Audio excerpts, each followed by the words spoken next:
Yeah. Okay. I just thought I'd just do a um, um, brief chat really about the work that we're doing now. Um, I'm just seeing over there R2D2 and C3PO major fourth behaviors. Anyway, so this is I'm painting over older work. This is what I'm really doing in the last couple of months. So both of these would have been older works. And when I put them together, and I think this might be made up of various panels. So, yeah, and with this one, it's easy if I do it from behind, isn't it, really? Oh, as the actress said to the bishop. Again, two panels. I found this one. They're really well constructed panels, So, it's a case of them being wasted. They weren't wanted. The artwork weren't wanted on them. So let's try and rejuvenate them and just create something. Were they ever finished? Let's argue that. So I don't know. I'm just continuing what I've always done. Oh, that sounds terrible, doesn't it? But you are trying. I try my best, really. But this is about 9 foot. Problem with a lot of the stuff is that I don't think it fits in people's houses. But the one behind it, look, that's 12 foot high. So just a little clean.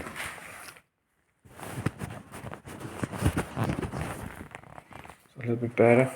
I think it is, isn't it? Yeah, so anyway,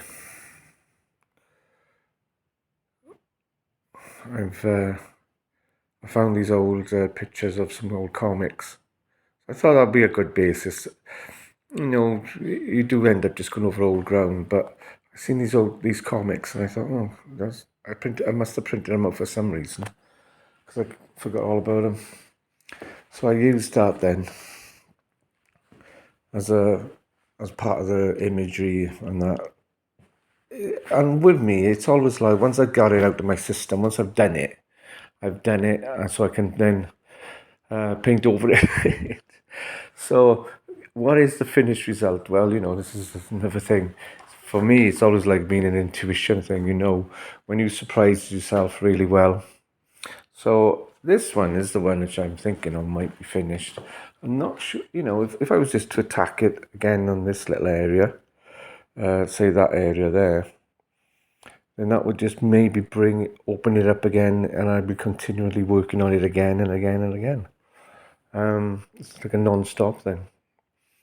I think it was Frank Stella who's recently passed away, and I'm not sure if Frank Stella said like it's just mathematical formulas or something, but to a certain extent it's right, because we do work in that area. We work like A plus B equals C.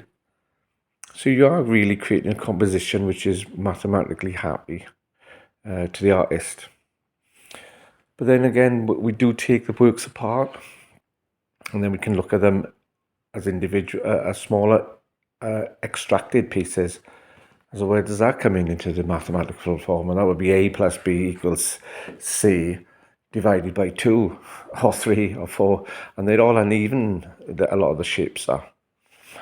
I think it just comes down to it's a good analogy to use maths, and I've often put analogy of music in there, but I think it does come down to the artist or the creator making the decision in the end, rather than it being because with the music direction, music can go on and on and on, can it? There comes a point where it will get boring, so you stop it for the person creating it. But it could go on eternity, So I'll come back to this one now. This was This is the one that's been, and I got one tucked away behind there. So I put this up. I was going to try and finish it today, put a sealant on it. But I talked myself out of it. I don't know why. And of course, we've got these ones. So I wanted, when I'm looking at these, I'm thinking, well, what if I had the opportunity to put all these into a big room?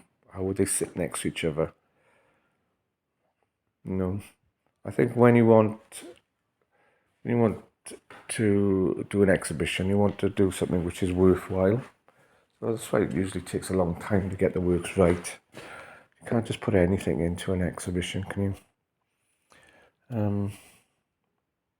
I don't know, because they're not sealed or anything, that completely changes the way they look as well.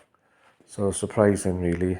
It'll bring out all the colour and that. So I think the sealant makes a massive difference to it.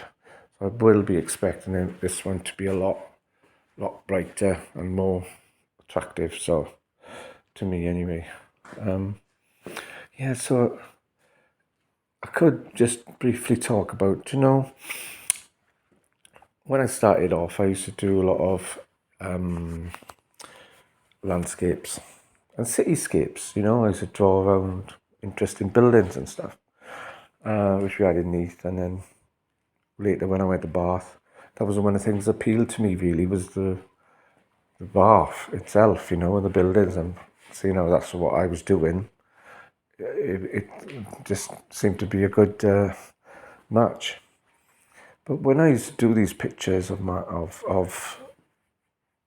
outdoors, of streets and buildings and that, I never put any people in.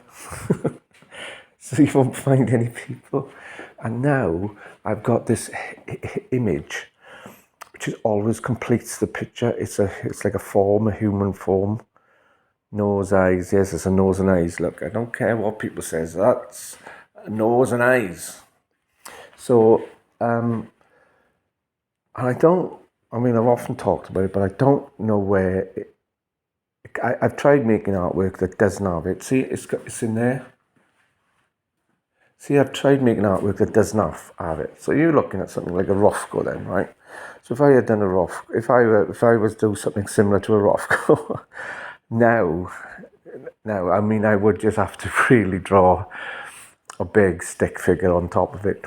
Now, the thing I'm talking about now really is why. Why do I do this? Over the last couple of years, I've discussed it with myself. But I think it's a primitive thing. It's something passed down through me in my DNA. It's like why did Neanderthal or why did ancient civilization want to carve out on rocks those images of horses, of people, or imagery again, the human form? And we don't know why, other than we know that they've done it. I don't see, say you got these things in the desert of South America, where they said, oh, we got the Aztecs and they're doing all these great drawings on the ground, but they couldn't see them, so they were apparently talking to the gods. Now, what am I talking to then? So if they're talking to gods, who am I talking to? These are facing towards the viewer. I think I'm talking to myself, aren't I? That's who I'm talking to. I'm literally talking to myself, actually. There's nobody else in the room. I'm recording myself.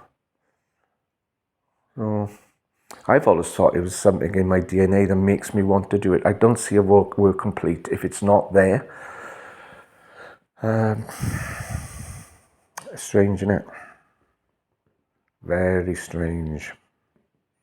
So if I am talking to myself, if I'm drawing these for myself, what am I saying? Am I making a reflection of myself? Are you treating these works like mirrors? I got a nose, big eyes, big gob.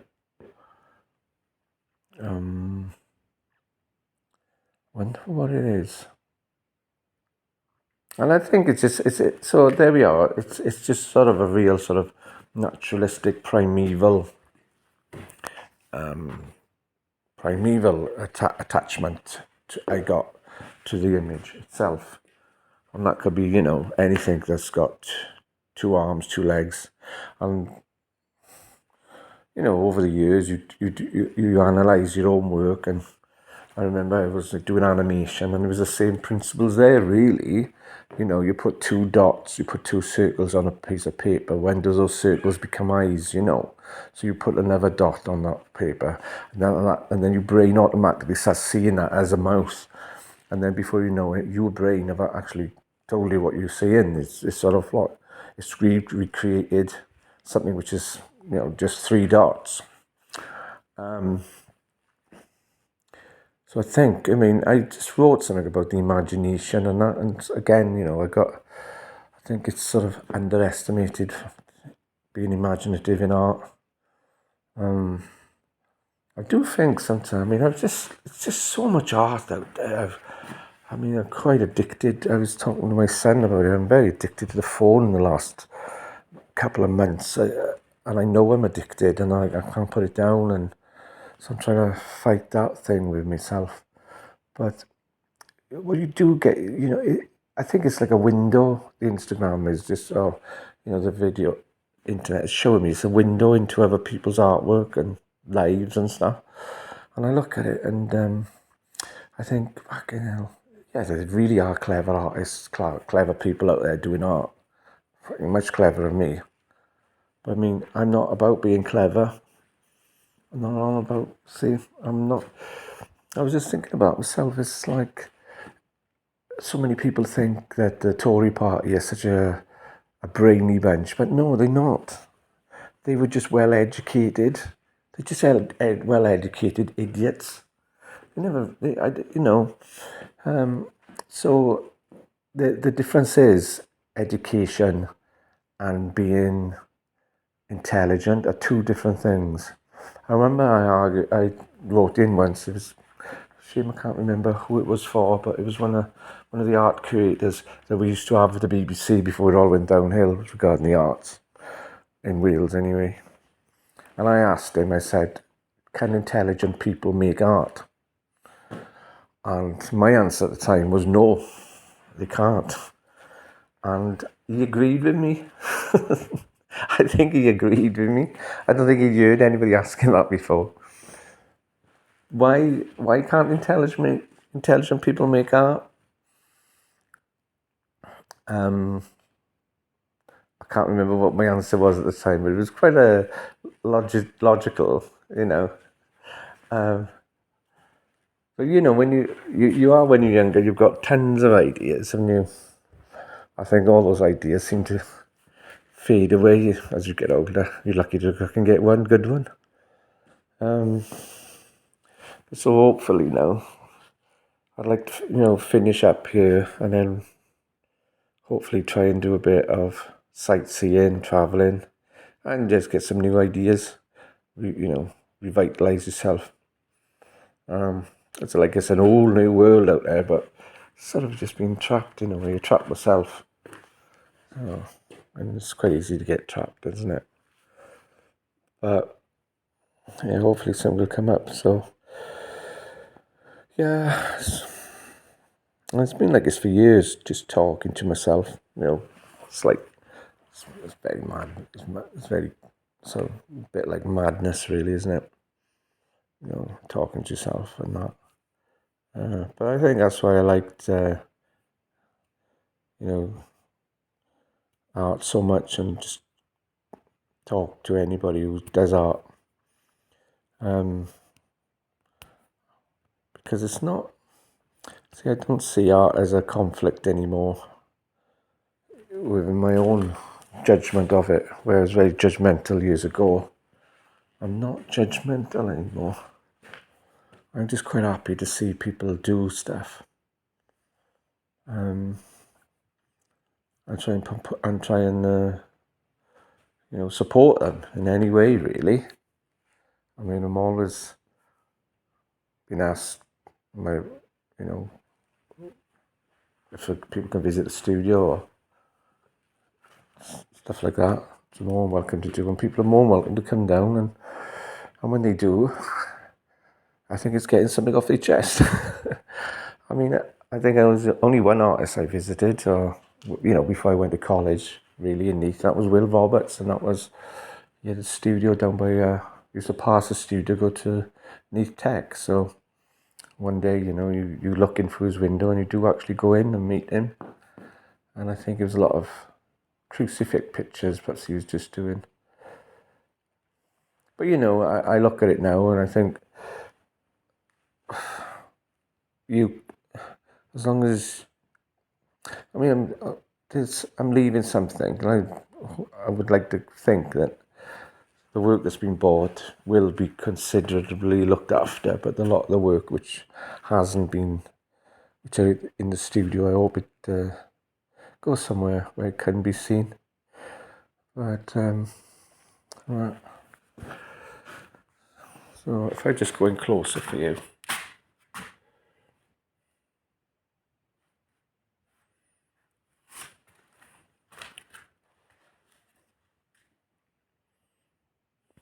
See, it's just like this part behind there. So if I was to actually say draw on there, just, what I'm like, a little face or something, a little stick man. That would just really compete with that there in terms of looking the same-ish. It would also compete with a lot of the other things. Sometimes, I usually like to take a piece of work to its very limits and just dangle it over the edge. One more step and it'll just collapse. But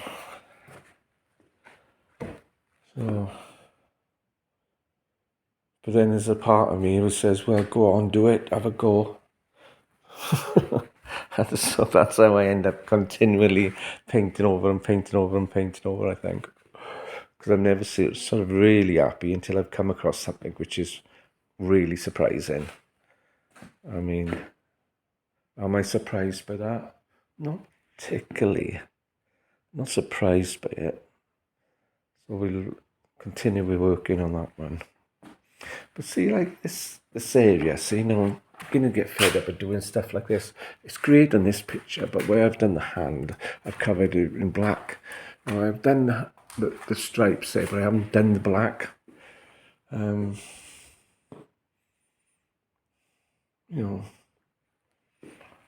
you want some contrast between the pictures, don't you? I think, anyway. It's like I could have easily left it with this figure. That's the mouth, by the way. It's a cigarette. And this woman's face behind. And something similar on the next picture hidden behind there. So yeah, I think there's a little bit of an eye there.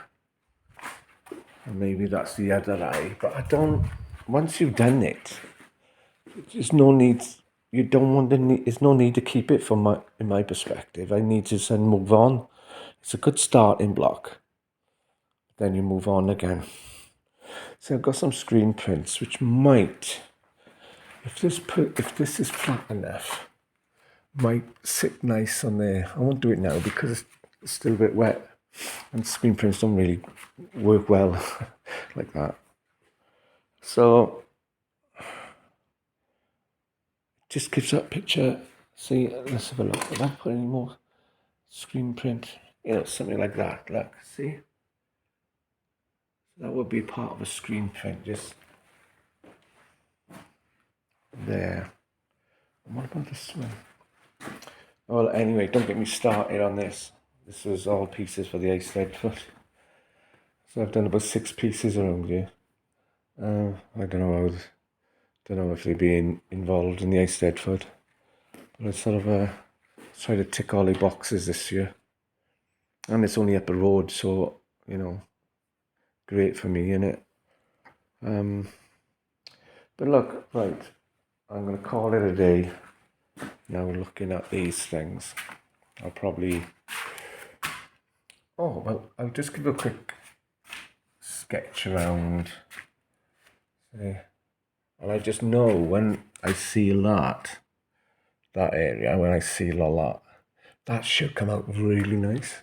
It's just like that part there and stuff. Ooh, two. The price of one. So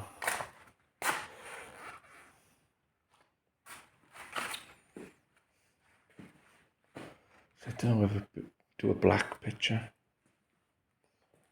Who knows?